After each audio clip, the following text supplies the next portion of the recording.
अस्सलाम वालेकुम। आज हम बात करेंगे वक्फ बोर्ड के बारे में।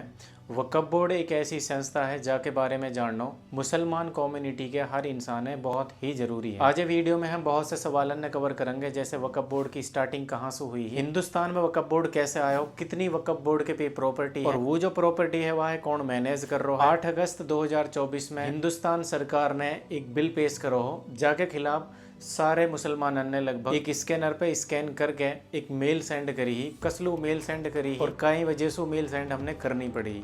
तो सारे सवाल इन्हें कवर करेंगे भाई, वीडियो एंड तक देखियो। वक्फ को मतलब रहे है अल्लाह के नाम पे। तो बात है हुजूर पाक सल्लल्लाहु अलैहि वसल्लम के वक्त की। हज़रत उमर रजी अल्लाह अन्हु के पे एक बहुत ही अहम और महंगी ज़मीन ही जाए हज़रत उमर गरीबन की खिदमत में लगाना चाह रहा हो। तो हज़रत उमर रजी अल्लाह अन्हु हुजूर पाक सल्लल्लाहु अलैहि वसल्लम की खिदमत में हाजिर हुई हो और मशवरा करो। तो हुजूर पाक सल्लल्लाहु अलैहि वसल्लम ने वो ज़मीन वक्फ करवाई ताकि वासु व ज़मीन सु जो इनकम आवे वो गरीबन की खिदमत में लगाई जा सके। हिंदुस्तान में जब वक्फ बोर्ड के डॉक्यूमेंट्स मिला वह मुगलन के ज़माने के मिला, जिनमें बहुत सी मस्जिद हाँ, बहुत से मदरसा हाँ और बहुत से ही कब्रस्तान हाँ। हिंदुस्तान में टोटल 32 बोर्ड हाँ, 32 वक्फ बोर्ड हाँ, जिनमें से 2 सिया बोर्ड हाँ, एक यूपी में और दूसरा बिहार में। तो टोटल जो वक्फ बोर्ड के पे प्रॉपर्टी है वो हिंदुस्तान की तीसरी सबसे बड़ी प्रॉपर्टी है। 8,72,000 प्रॉपर्टी हाँ वक्फ बोर्ड के पे। वक्फ बोर्ड की प्रॉपर्टी है मैनेज करने के मारे, जैसे अगर राज्य वाइज हम बात करें स्टेट लेवल तो एक मुस्लिम एमएलए या एमपी रह हुए हैं, जैसे हरियाणा में चौधरी जाकिर हुसैन वक्फ बोर्ड को चेयरमैन है, एक आईएएस रह हुआ है, एक मुस्लिम स्कॉलर रह हुआ है और एक मुतवली रह हुआ है जो प्रॉपर्टी है मैनेज करे जा काम रहे लिखाई पढ़ाई को, जासू हम मुतावली के वहाँ। तो बात करें हम अगर वक्फ बोर्ड काउंसिल की, जाको जो मेंबर है वो फिलहाल किरण रिजिजू है जो प्रेजेंट माइनॉरिटी मिनिस्टर है और एक आईएएस ऑफिसर रहे हैं, एक इस्लामिक स्कॉलर रहे हैं। तो सवाल अब यूँ खड़े हो गए हैं कि वक्फ बोर्ड के पे इतनी प्रॉपर्टी है तो या की इनकम कितनी है। तो अगस्त 2024 में माइनॉरिटी मिनिस्टर जो किरण रिजिजू है वह ने एक रिपोर्ट पेश करी ही, सच्चर समिति की रिपोर्ट ही, जो सच्चर समिति ने 2006 में रिपोर्ट पेश करी।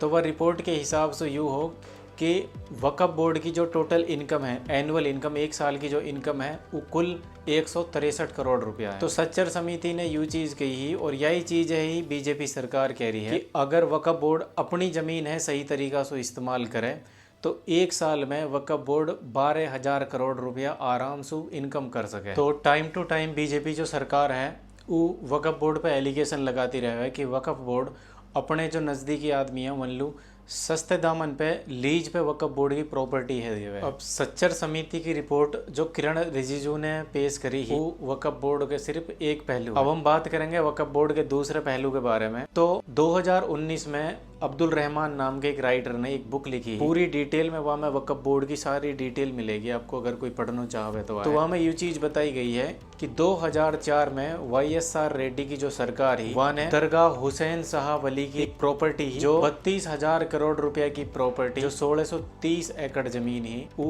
एपी इंडस्ट्रियल है, एक बहुत बड़ी इंडस्ट्रियल है, जो वालू बेच दी, बहुत ही सस्ते दामन पे बेची, जाको ना तो वक्फ बोर्ड लो कोई मुआवजा मिला और ना वक्फ बोर्ड की इजाजत से वो बेची गई। ठीक वही तरीका से दिल्ली में ऐसी कितनी दुकान है जिनको महीना को जो किराया है वो सिर्फ 1 रुपया है। ये बहुत बड़ी ताज्जुब की बात है कि फिलहाल के वक्त में और दिल्ली जैसे एरिया में 1 रुपया किराए की दुकान भी मिल सके, बट बहुत सी ऐसी जमीन है जिनके 1 रुपया किराया है, बहुत सी ऐसी दुकान है जिनके 11 रुपया किराया है। तो आप खुद सोचो ये चीज है, इतने सस्ते किराए होने के बावजूद जो वक्फ बोर्ड है वो कैसे इतनी इनकम कमा सके जितनी सच्चर समिति रिपोर्ट ने ये पेश करी। तो हिंदुस्तान में सबसे पहले जो वक्फ बोर्ड बनाए गए हो वो 1954 में या के रूल रेगुलेशंस बनाए गए हैं।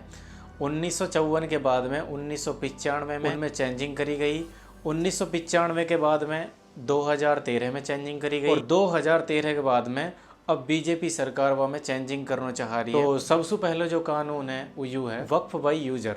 जैसे बहुत सी मस्जिद हाँ, बहुत से मदरसा हाँ और बहुत से कब्रिस्तान हाँ जिनमें 100-200 साल से मुसलमान यूज कर रहे हैं, लेकिन उनके कोई डॉक्यूमेंट्स ना, तो गवर्नमेंट कहा कह रही है कि इनके डॉक्यूमेंट्स लेके आओ, नहीं तो ये जो जमीन है ये गवर्नमेंट के अंडर में आएंगे। तो ऐसे बहुत से मदरसा, बहुत सी मस्जिद और बहुत से कब्रिस्तान है भाई जो गवर्नमेंट के अंडर में जाएंगी, और जब एक बार कोई ज़मीन गवर्नमेंट के अंडर में जावे है तो वह कई तरीका से भी यूज कर सके। दूसरी जो चेंजिंग है वो यूँ है, हिंदुस्तान में एक कानून है law of limitation.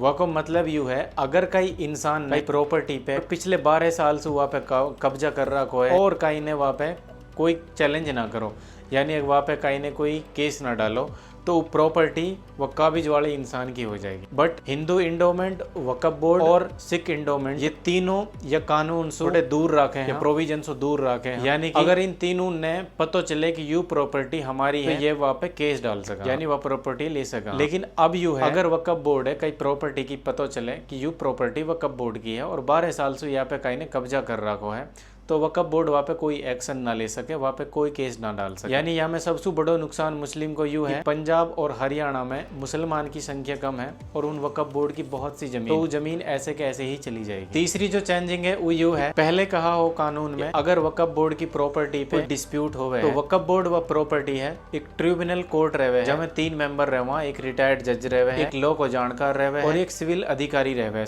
Civil service अधिकारी रहे। इन तीनों अधिकारी ने, तीनों मेंबर को जो सिलेक्शन करे है वो खुद गवर्नमेंट करे। बट अब यू है कानून में, अगर कोई वक्फ बोर्ड की प्रॉपर्टी पे डिस्प्यूट रहे तो वह की सर्वे करेगो या फिर वह को जो डिसाइड करेगो वो कलेक्टर करेगो। कलेक्टर हमेशा गवर्नमेंट की सुने, ये सबन ने पता। तीसरी जो चेंजिंग है वो यू है, वक्फ बोर्ड सेंटर ऑफ जो काउंसिल है वहाँ में जो चेयरमैन रहे हैं, प्रेजेंट जो गवर्नमेंट है माइनॉरिटी अफेयर को जो मिनिस्टर रहे हैं वो रहे, जैसे फिलहाल किरण रिजिजू है। बाकी के जो भी मेंबर रहेंगे वे सारे मुसलमान रहेंगे, जितने भी मेंबर हो। बट अभी के केस में यू है, अभी के जो चेंजेस करने जा रहे हैं वहाँ में यू है कि जो माइनॉरिटी अफेयर को मिनिस्टर है वो चाहे हिंदू होवे चाहे मुस्लिम होवे वो रहेगा। बाकी के 2 हिंदू और रहेंगे मेंबर यहाँ और 2 मुस्लिम औरत रहेंगे। बट यहाँ में सवाल यू खड़ा हुआ है, जैसे हिंदू इंडोमेंट है, जैसे सिख इंडोमेंट, इनमें कोई भी अलग जाति के इंसान की कोई इंटरफेरेंस ना है, यानी कोई इंटरफेयर ना कर सके। वहाँ में सिर्फ सिखन के इंडोमेंट में सिख रहेंगे और हिंदू के इंडोमेंट में हिंदू रहेंगे। अभी जो ये केस है वक्फ बोर्ड जो बिल पेश करो गए, जो यहाँ में चेंजिंग करे गए हैं, जेपीसी में गयो है